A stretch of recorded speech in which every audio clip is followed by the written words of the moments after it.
debates são fundamentais. Só que esse ano os debates,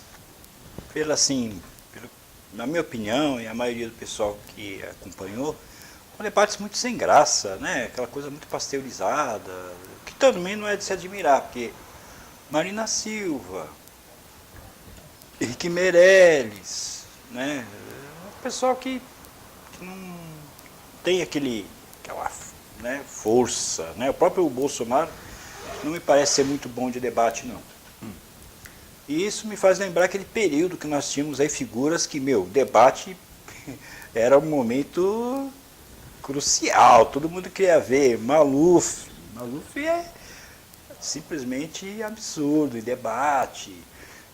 Leonel Brizola, que era outro fera em debate, o cara arrebentava.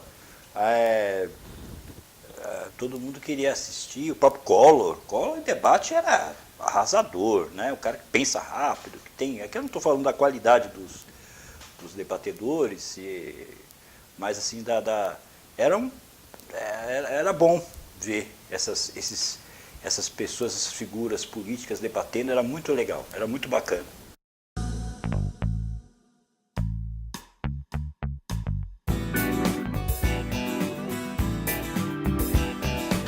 Pensemos juntos. Então, nesse formato que tem agora, engessado, os debates acabaram não tendo grande repercussão, isso já é algum tempo que tem sido assim. Então, as entrevistas é que acabaram chamando bastante atenção. E um momento que eu considero assim que repercutiu demais foi a entrevista da Jovem Pan, né? O pessoal lá do Luzia e tal, fazendo as entrevistas. E o campeão dos campeões, na minha opinião, é o Marco Antônio Villa. O Marco Antônio Villa é o campeão porque o cara, eu sou fã dele, sei que ele fala, de vez em quando ele fala um monte de merda também, né? Mas enfim, isso é praticamente inevitável. Mas o cara sabe muito e é uma coisa que eu acho bacana no Marco Antônio Villa, ele não afina. Ele chegou na frente dele, ele põe para quebrar, né? Foi assim com o Ciro Gomes, foi assim com a própria Marina Silva, foi assim com o próprio Bolsonaro, teve aquela entrevista, que nem teve entrevista, foi um quebra-pau do começo ao fim, o Marco Antônio Villa descabelou o Bolsonaro, não nessa última, na anterior, que nem teve debate, foi só quebra-pau. O Marco Antônio Villa, o Haddad mesmo, descabelou o Haddad, falou um monte, chamou o cara, praticamente chamou o cara de vagabundo, o senhor tem problema com o trabalho, qual que é o seu problema? O cara, quando ele tem que falar, não é daquele jornalista que fala, e quando chega na frente do fulano, é amarela. Não, o Marco Antônio Villa, ele pega pesado e é assim que tem que ser. O senhor acha que a Venezuela é uma democracia? A Venezuela é uma democracia tão democrática quanto a brasileira e a americana. Pera um pouquinho, aí é demais. Explica isso. Eu gosto do regime? Não gosto do regime. Mas falar que democrático, quantos centenas não foram assassinados, presos políticos? E quantas pessoas foram assassinadas no Brasil, Vila? Mas espera, por razões políticas? Por razões políticas? E a Marielle é o quê? Não, mas espera um pouquinho. Espera um pouquinho, a Marielle é o quê? Sim, ainda está em investigação. Que a Venezuela é uma democracia, isso pegou mal demais. E cada vez que passa, né, cada dia que passa, fica evidenciado que democracia na Venezuela, esquece. Agora, o importante nessa história toda, e isso também foi uma das coisas mais importantes desse ano de 2018, foi esse êxodo maciço, esse êxodo absurdo, acho que é algo inédito na história da América do Sul, pelo menos nos anos recentes, pessoas indo embora, deixando a Venezuela, vindo para o Brasil, indo para o Peru, indo para a Colômbia, enfim, escapando da situação calamitosa lá na Venezuela. E aí pouco importa o sistema político, o fato é que a coisa na Venezuela chegou num ponto realmente muito difícil, né? E isso nos leva a pensar a respeito não só desse trânsito migratório violento que nós vimos aqui no Brasil, venezuelanos indo para cá, mas toda uma série de trânsitos migratórios violentos acontecendo em vários países do mundo. Quem mais está sentindo esse drama agora é a Europa. Não é à toa que tem havido uma mudança muito grande também lá. Porque toda essa construção que foi feita, ela está se mostrando realmente muito complicada demais. Então nós vimos aí a Alemanha, o surto de estupros, que a Alemanha em Hamburgo, né, na virada do ano de 2017 para 2018, refugiados chegando aos montes da Suíça, na Itália e tal. E aí a questão toda não é o trânsito migratório, é algo que vai além disso. Não é? Por quê? Porque o que acontece é que nós estamos vendo aí toda uma política que realmente vai contra um mínimo de ordem. Né? Então, que a esquerda, porque a ONU, poderia até mudar de nome, né? de ONU, Organização das Nações Unidas, poderia mudar para OSNU, né? Organização dos Sem Nações Unidos, eles têm aprovado resoluções assim que realmente são muito bacaninhas, muito bonitinhas no papel, mas que não tem nada a ver com a realidade. Então, as pessoas que vivem nesses países estão começando a se deparar com realidades complicadas. Um tempo atrás, foi agora este ano, meu filho, o Caleb, esteve lá em Paris, esteve lá na Europa, então ele comentando a respeito disso. A situação lá estava muito... Ele ficou chocado, né? Esteve lá na Europa de novo, ele ficou chocado com a situação, as coisas como estão acontecendo lá. E não é só na Europa, nos Estados Unidos a mesma coisa está acontecendo, aqui no Brasil, não é, a coisa é complicada. E o complicado por quê? Agora, nós tivemos, final do ano passado, essa nova resolução aí da ONU, de migração e tal, e o Brasil, com o Temer, assinou, o Bolsonaro já mandou pular fora, que é essa coisa da imigração, de você receber todo mundo de qualquer lugar, ou seja, é uma tentativa de acabar com as fronteiras nacionais. Tá? O que na teoria seria uma coisa até bonita, bacana, né? Espetacular, mas na prática não é. Então, o que acontece? Infelizmente, o fato do Brasil assinar ou não assinar essa resolução ela não tem efeito, na prática, efeito nenhum. Porque, querendo ou não, basta você ler a nossa Constituição, que você vai ver que a Constituição, essa nossa vigente agora, ela já escancarou as portas faz muito tempo. Tá?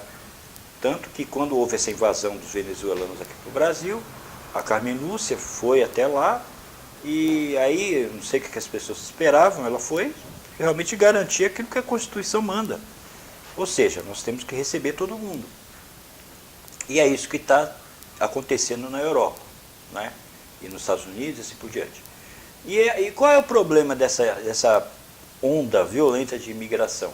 O problema todo é que você tem países que, por uma razão ou outra, são países desenvolvidos, países que alcançaram um padrão de vida muito elevado, e você recebe, então, uma miríade de pessoas de países pobres.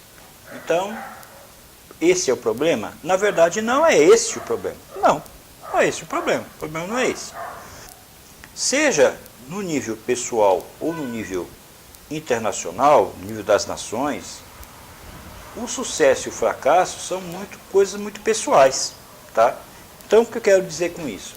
Se você, por exemplo, vai para os Estados Unidos, você vai perceber que lá existem milhares de pessoas, mas milhares de pessoas milionárias, muito ricas.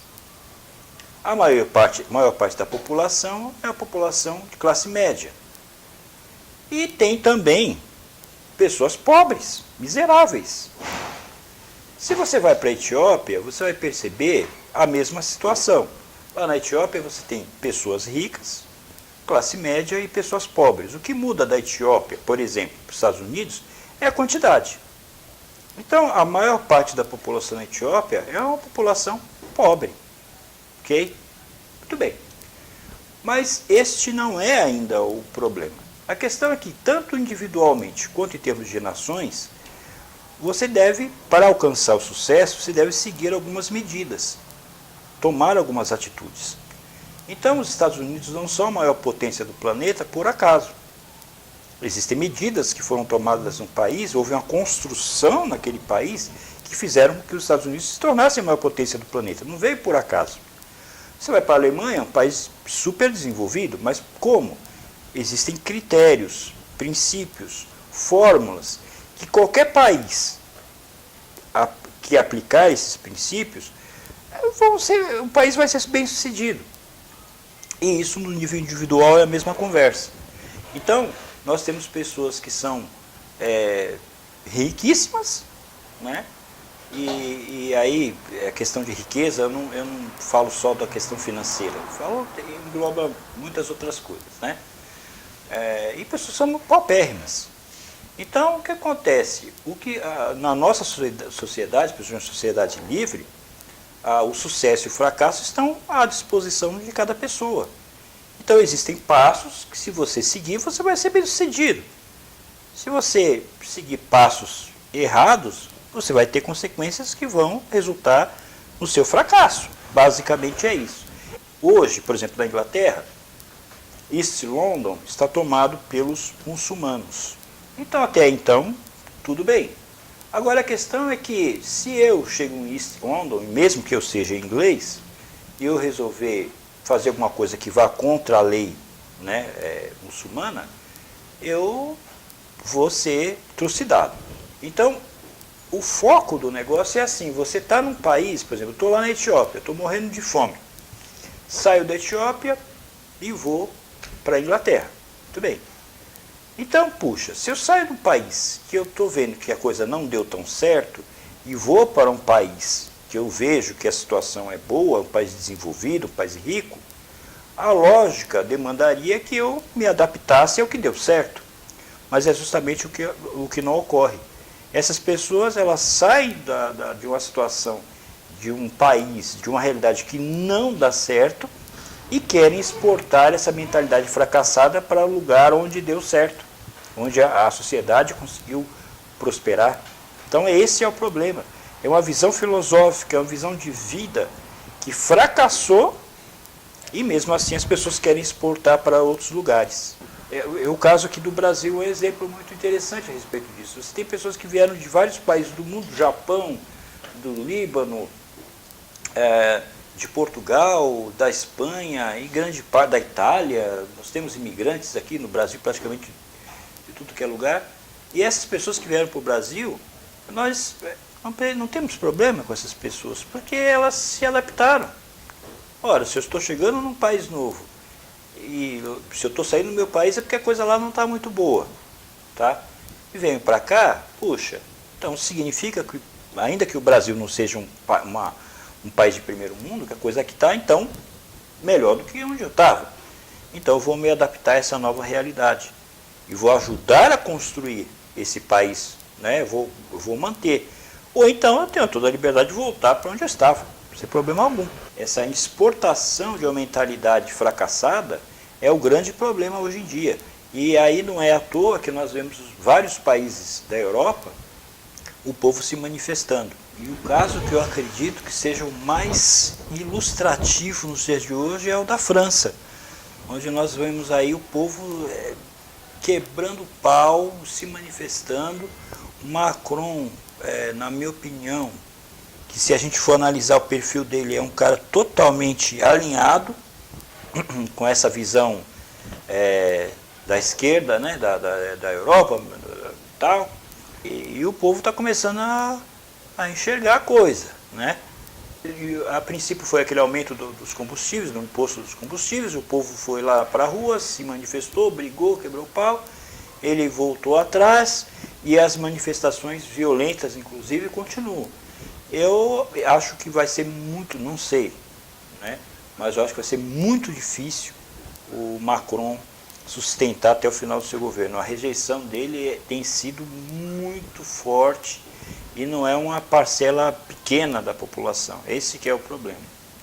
Nós estamos vendo aí, pelo mundo afora, esse tipo de situação, onde esse discurso bonitinho da ONU, não sei o que, ele funciona, mas não funciona de verdade.